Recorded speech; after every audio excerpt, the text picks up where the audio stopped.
News updates में आपका इस्तकबाल है। आइए बढ़ते हैं आज की ताज़ा खबर पर। जिला महबूबनगर मुस्तखर के कांग्रेस पार्टी दफ्तर में मुनाकिदा सहाफ़ती कॉन्फ्रेंस का इनेकाद किया गया।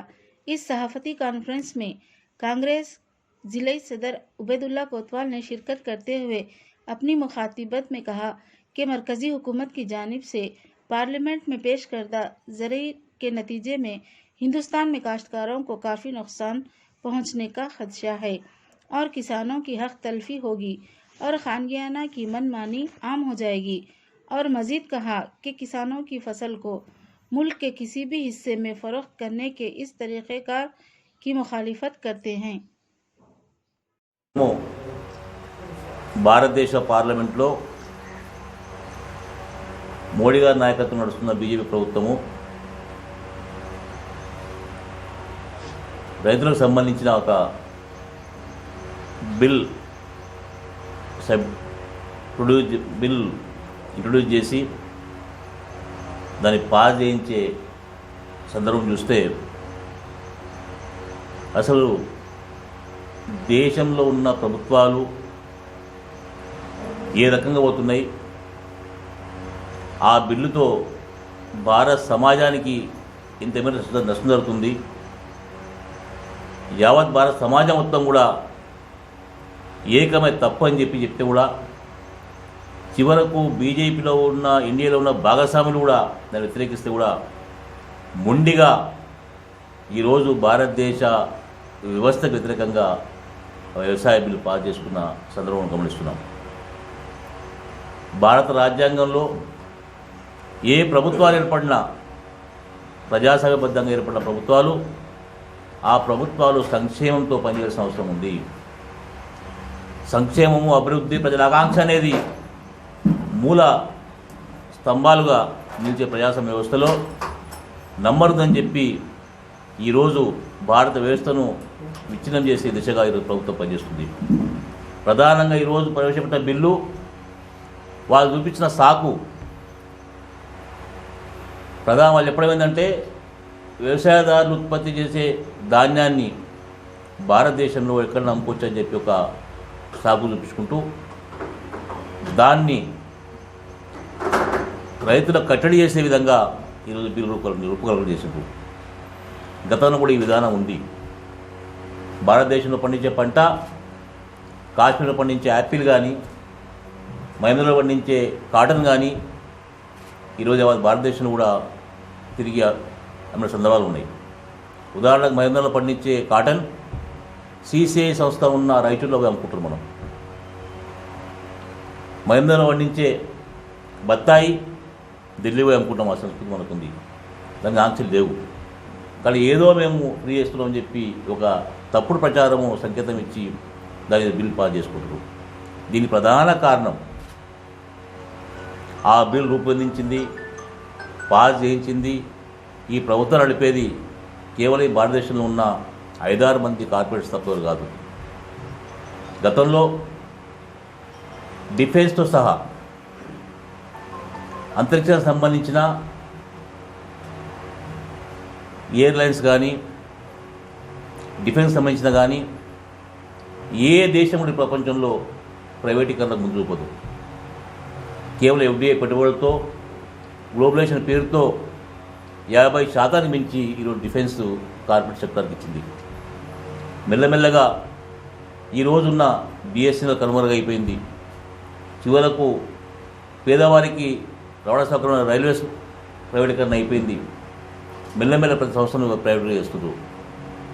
దాదాపు బడ్జెట్ లెక్కల ప్రకారము, భారతదేశ బడ్జెట్ లెక్కల ప్రకారము 85% రైతాంగం ఈ భారతదేశంలో ఉంటే 75% సన్నకారు, చిన్నకారు రైతులు.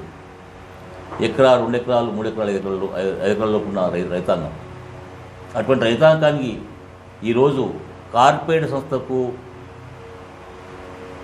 అప్పచెప్పి వాళ్ళ ముసుగులు పొందడానికి ప్రయత్నిస్తున్న ఈ బిల్లును భారత సమాజం మొత్తం తీసుకున్న సందర్భంలో కాంగ్రెస్ పార్టీ దీన్ని తీవ్రంగా ఖండిస్తుంది. ఖండించడం కాకుండా సరే బిల్ పాస్ కావచ్చు, చట్టం తేవచ్చు, కానీ కాంగ్రెస్ పార్టీ అపోజిషన్ పార్టీకి బాధ్యతగా ప్రజలను సమీకరించి వ్యవస్థను కాపాడాలి.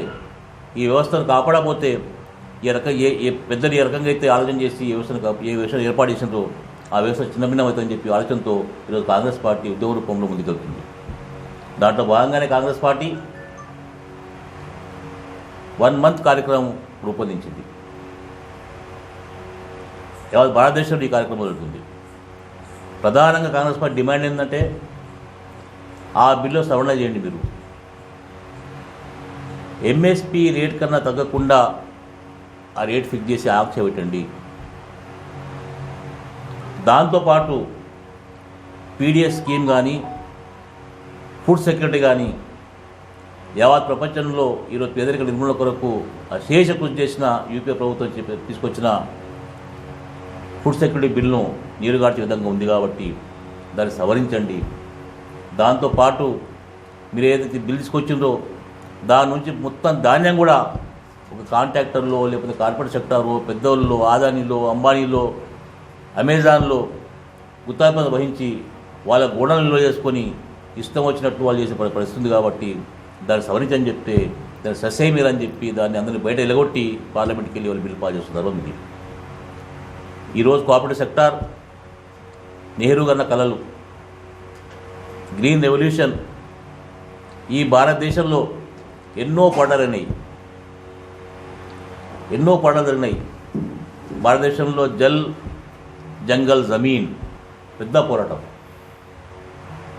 జంగల్ జమీన్ అనేది ఈరోజు భారతదేశ వ్యవస్థ ఆధారపడి ఈరోజు ప్రపంచ దేశం పుట్టుబడుతున్నట్టే కేవలము ఆ విధానంతో చిన్న సన్నకారు రైతులు ఈరోజు దేశ అభివృద్ధి చేసిన పని తప్పేది కాదు. దాన్ని నీరుగార్చి ఆ విధానంతో కొట్లాడి పెద్ద పెద్ద భూస్వాముల దగ్గర రాజుల దగ్గర దున్నేవానికి భూని చెప్పి ఆ నిదానం తీసుకొచ్చి ఎంతో పోరాటం చేసి ఈరోజు యజమానులు అయితే దాన్ని కూడా ఈరోజు మన దగ్గర పెట్టకుండా కార్పొరేట్ సెక్టర్ తప్ప చెప్పే పరిస్థితి ఉంది.